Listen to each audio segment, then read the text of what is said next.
And these other ones are going to be kind of similar to that. So the COVID-19 essay is found under personal information and then other information in the PTCAS windows. Going back, similar to what we just talked about, write objectively about what happened to you and what you did to grow or respond from the challenges that you experienced during COVID. And you make an itemized list to help keep you focused because you only have 2,500 characters to help you write this essay. Be a victor, not a victim. Majority of your responses should focus on how you grew or responded and overcame those obstacles. It lists specific categories, like if you were impacted financially, personally, or your family situation, and academically. Like, make a list of all those different areas and talk about how COVID has impacted you. We're starting to get to a point now where it's impacted people less, obviously, but it's not to minimize anyone's experiences. If you really had some struggles and some difficulty, most of you were probably early on in your college career, or maybe you just started college when COVID was coming out, or maybe you were still in high school.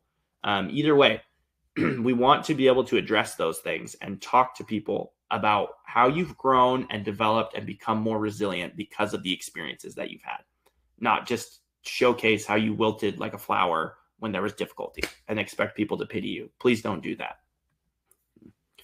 Okay, another bonus, disadvantaged applicant consideration essay.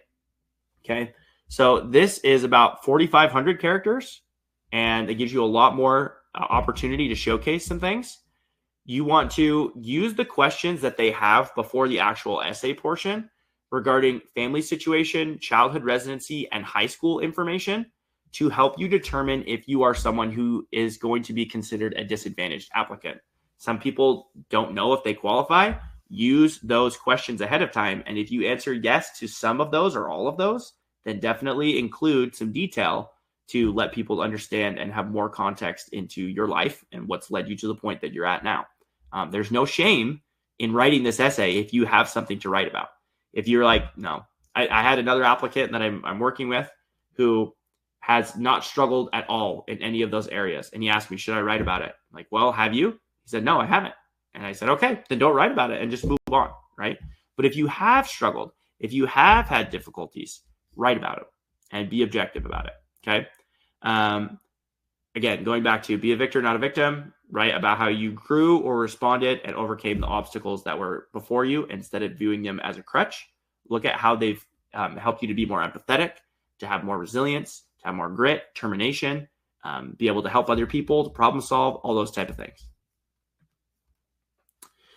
Okay, and then how does your academic record accurately reflect your capabilities? Does your academic record accurately reflect your capabilities? Okay.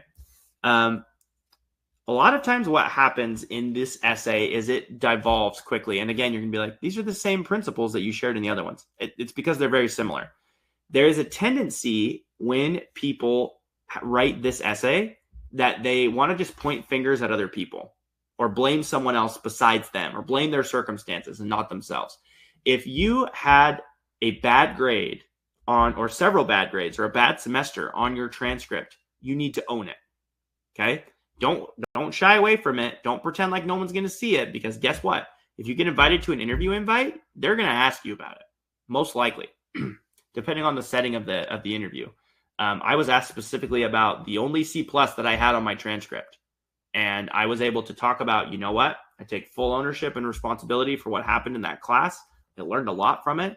It helped me be set up in the future to take advantage of TAs and to go to office hours and to get help early in the semester.